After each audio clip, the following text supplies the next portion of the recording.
सरकार को आपने चुनौती दी और पंजाब में तो झुका ही दिया, हरियाणा में झुकाने वाले हैं। अपन तो चाहते रहे हैं कि मेहनत कशों का तंत्र इस देश में हो। देखो जन जन का मतलब क्या है? अडानी अंबानी। लेकिन आज देश में ऐसी परिस्थिति है कि आजादी आंदोलन के पहले भी जो कानून थे उससे भी बदतर कानून है। 44 श्रमिकों के कानून अगर वापस लिए गए तो किसानों के 3 कानून क्यों नहीं वापस ले सकती मोदी सरकार? इन्होंने तो फेडरल स्ट्रक्चर को धक्का दिया है। ये जनतंत्र खत्म करने की बात है। मोदी सरकार मुर्दाबाद, मोदी सरकार मुर्दाबाद, काले कानून वापस लो।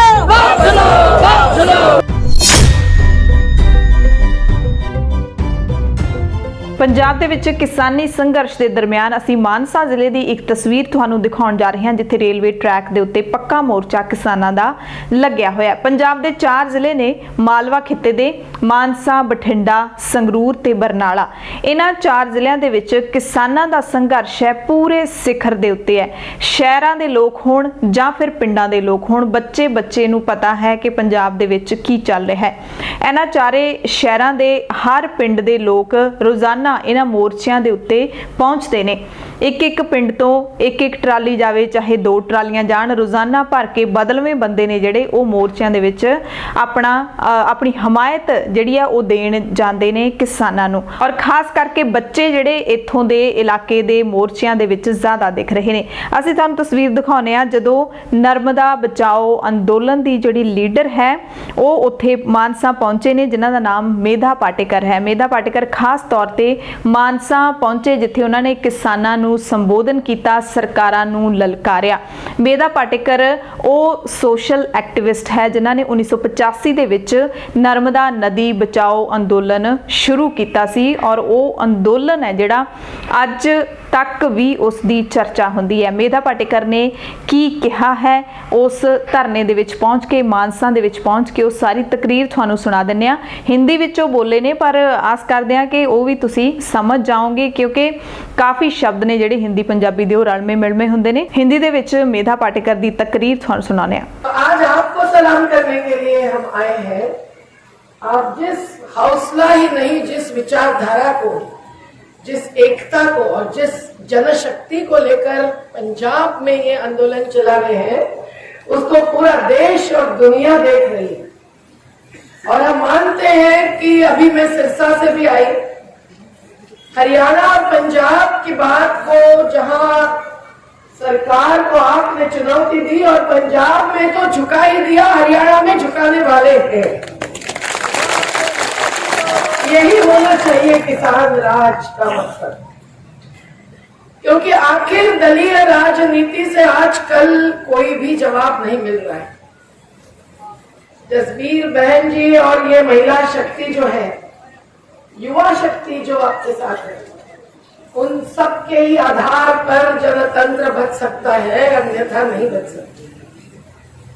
अपन तो चाहते रहे हैं कि मेहनत कशों का तंत्र इस देश में हो। देखो जन जन का मतलब क्या है? अडानी अंबानी। लेकिन आपने ये समझ ही लिया है कि जिस प्रकार से आज जनतंत्र के एक स्तंभ को आप क्या बोलते हैं, उधर ही बोलते हैं व्हाइट टैंक। व्हाइट टैंक लग जाती है ना लकड़ी में, दीमक, जैसे दीमक लग गया है। अब कौन दीमक की भूमिका निभा रहे हैं आप सब जानते हैं। नाम लेकर मैं उनको बस कोई नहीं बंद कर दे हुण यार, स्पीच सुन दे। लेकिन आज देश में ऐसी परिस्थिति है कि आजादी आंदोलन के पहले भी जो कानून थे उससे भी बदतर कानून है। और संविधान जो मैं लेके आई, क्या बताऊं, क्या हाथ में ही रख सकते हैं। अपन उस पर हाथ रखकर शपथ लेने का समय आया है। इन जनप्रतिनिधियों से कोई अपेक्षा ज्यादा नहीं कर सकते। लेकिन संविधान को कुचलने वाली अंग्रेज सरकार की कहानी तो बहुत लिखी गई है। वो अब आजादी के बाद जिस प्रकार से इस देश के मेहनत कशों को एक एक कदम कदम पर कहीं न कहीं गैर बराबरी के भक्ष्य और लक्ष्य बनाया गया, उसको आज चोटी पर पहुंचा रही है मोदी सरकार। हम सब जानते हैं कि जो किसान नहीं होंगे इस देश में, जो खेती नहीं होगी, जो भूमि नहीं बचेगी, तो खाएंगे क्या? क्या सब कुछ दूसरे राष्ट्रों से जहाजों पर ले आएंगे? जब यहां गेहूं खड़ा होगा तभी कभी 5 लाख टन गेहूं लाया गया था विदेश से। अब पवार साहब लड़ रहे हैं मोदी जी के साथ, तो चलो लड़ो भाई, लेकिन उस समय ऐसा हुआ था। लेकिन आज तो सब कुछ इस देश के गरीबों को, आम जनता को खिलाने वाली खेती अगर खत्म करेंगे तो क्या सब अनाज और फल सब्जी भी दूसरे देशों से ले आने की बात सोच रहे हैं क्या? वो भी नहीं। वो तो इसी देश के कुछ मुट्ठी भरों को पूरी खेती सौंपने जा रहे हैं। पंजाब में संगठनों का समन्वय भी अभूत हुआ है और उसको एक व्यवस्थित रूप से चलाने वाले नेतृत्व को मैं सलाम करती हूं, जो सामूहिक नेतृत्व है।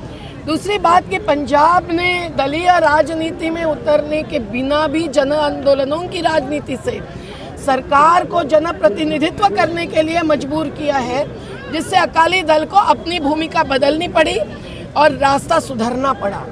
तो मुझे लगता है कि इससे ही देश को बहुत प्रेरणा मिली है और हर राज्य में किसान संघर्ष समन्वय के हमारे जो साथी हैं, वो चाहे तमिलनाडु में हो, चाहे उड़ीसा में हो, चाहे मध्य प्रदेश या उत्तर प्रदेश में, केरल में, सभी ने पंजाब को सलाम भेजा है। और हमारी राजनीति भी होती है, और राजनीति मतलब केवल दलीय राजनीति, चुनावी राजनीति, स्पर्धा की राजनीति नहीं होती है। राज भी होना चाहिए जनता का और नीति भी होनी चाहिए संवैधानिक मूल्यों के आधार पर। उसको हम सही राजनीति मानते हैं। इस देश में संविधान भी 100 से ज़्यादा संशोधन ले चुका है, तो कानून में संशोधन भी आ सकता है।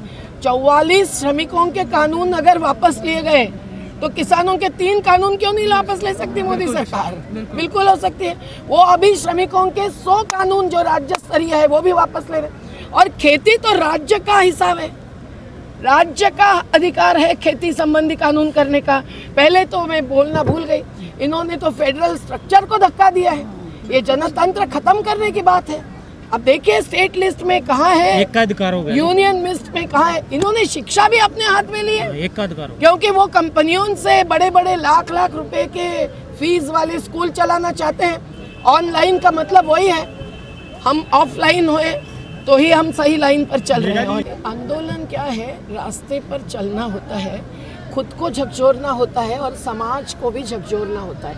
आंदोलन पहले ही एकदम मंजिल को ही केवल देखते हुए चले तो नहीं, अपने पांव तले देखना चाहिए।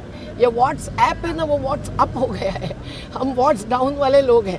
मुझे लगता है कि चलते रहना ही एक बड़ी ताकत होती है, और वो कब आती है? जब आप हिम्मत वाले हैं और आप समझौता करने वाले नहीं हैं। जिन मुद्दों को अपन बुनियादी मुद्दे मानते हैं, समता को, न्याय को, सर्वधर्म समभाव को, इसको हम बुनियादी मुद्दे मानते हैं। समाजवाद मतलब समाज के पक्ष में हर निर्णय और हर तत्व ज्ञान, इसको भी संविधान में क्यों जोड़ा गया? और इन सभी को अब ये नकारते हैं, धिक्कारते हैं। लिंग भेद में जो हिंसा हो रही, कल मैं हाथरस में थी, क्या स्थिति है और क्या हुआ है? सच्चाई तो उन परिवारजनों की माँ बहनों से सुनने के बाद मालूम पड़ेगी। कोई पुलिस प्रशासन सच्चाई नहीं बताएगा और योगी आदित्यनाथ भी नहीं बताएंगे। तो ये जो देश में हो रहा है, हिंसा का नाच है। विकास के नाम पर भी हिंसा, जिसका हम विरोध करते आए, और अब ये कानून के नाम पर भी हिंसक ही आक्रमण है किसानों पर। अहिंसक थोड़ा है। तो सबके सामने लड़ने के लिए पहले तो हिम्मत जुटाना, दूसरा रास्ते पर उतर आना। रास्ते पर उतर आना मतलब हम कोई हिंसा का जवाब हिंसा में देने वाले हैं ही नहीं। ऐसा करेंगे तो हम कभी के हार जाते हैं और आज भी हार जाएंगे। तो अहिंसक सत्याग्रही बनते हैं तो लंबी लड़ाई तो होती है। इसीलिए मैंने कहा कि महिलाएं होती हैं तो उनमें जीवटता ज़्यादा होती है, वो छोड़ती नहीं है। हमारी महिलाएं रात दिन जहाँ बैठती है, 36 दिन, कभी 26 दिन, कभी महीनों महीनों, उनकी ताकत ही हमको बल देती है। ये 3 कानूनों में कहाँ है वो जिक्र? हमारे जो 2 विधेयक लोकसभा और राज्यसभा में पेश हुए हैं उसमें ये बात है कि पेनल्टी का क्लॉज होना चाहिए। हर कानून में बहुत सारे गोल्डन प्रिंसिपल्स होते हैं, लेकिन अगर अमल नहीं हुआ तो क्या? उसमें अगर डेटरेंट एक्शन जिसको बोलते हैं वो नहीं होती है तो ना ड्रग एडिक्शन रोक सकता है, ना शराब रोक सकती है, ना अवैध रेत खनन रोक सकता है, ना जमीनों का अवैध हस्तांतरण रोक सकता है, और न ही एमएसपी का उल्लंघन रोक सकता है। तो इसीलिए हम लोगों ने जो 2 विधेयक बने हैं, बहुत ही मान्यवर अधिवक्ताओं को शामिल करके, वीएम सिंह जी, योगेंद्र यादव जी, हनन मुल्ला जी, हम सब लोग जिसमें हैं, दर्शन पाल जी और सभी साथी पंजाब के भी, इन सब लोगों ने इस पर अपना दिमाग लगाया है, दिल डाला है और फिर वो मंजूर करने के लिए रखा, लेकिन उस पर एक बार चर्चा तक नहीं हुई। ਮਾਨਸਾ ਦੇ ਵਿੱਚ ਵੀ ਥਾਂ-ਥਾਂ ਦੇ ਉੱਤੇ ਕਿਸਾਨਾਂ ਦਾ ਜਿਹੜਾ ਇਹ ਧਰਨਾ ਜਾਰੀ ਹੈ। ਮਾਨਸਾ ਵਿੱਚ ਹੁਣ ਤੱਕ 3 ਕਿਸਾਨ ਮਰਦ ਤੇ ਔਰਤਾਂ ਆਪਣੀ ਜਾਨ ਗਵਾ ਚੁੱਕੇ ਨੇ। ਇਸ ਸੰਘਰਸ਼ ਦੇ ਲੇਖੇ ਲਾ ਚੁੱਕੇ ਨੇ, ਜਿਨ੍ਹਾਂ ਦੇ ਵਿੱਚ ਇੱਕ ਬਜ਼ੁਰਗ ਬੇਬੇ ਤੇਜ ਕੌਰ ਵੀ ਹੈ ਜੋ 83 ਸਾਲ ਦੀ ਉਮਰ ਦੇ ਸਨ ਅਤੇ ਪਿਛਲੇ ਦਿਨੀ ਰੇਲ ਪਟੜੀ ਦੇ ਉੱਤੇ ਉਹਨਾਂ ਦੀ ਮੌਤ ਹੋ ਗਈ ਸੀ। ਰੇਲਵੇ ਲਾਈਨਾਂ ਹੋਣ ਜਾਂ ਫਿਰ ਮਾਨਸਾ ਜ਼ਿਲ੍ਹੇ ਦੇ ਵਿੱਚ ਜਿੰਨੇ ਵੀ ਥਰਮਲ ਪਲਾਂਟ ਹੋਣ ਜਾਂ ਫਿਰ ਰਿਲਾਇੰਸ ਤੇ ਪੰਪ ਹੋਣ, ਸਾਰੇ ਮਾਨਸਾ ਇਲਾਕੇ ਦੇ ਕਿਸਾਨਾਂ ਨੇ ਘੇਰ ਰੱਖੇ ਨੇ ਅਤੇ ਇਸ ਅੰਦੋਲਨ ਨੂੰ ਮੁਕਾਮ ਤੱਕ ਪਹੁੰਚਾਉਣ ਦਾ ਅਹਿਦ ਇੱਥੇ ਕਿਸਾਨਾਂ ਨੇ ਲੈ ਰੱਖਿਆ। ਧੰਨਵਾਦ।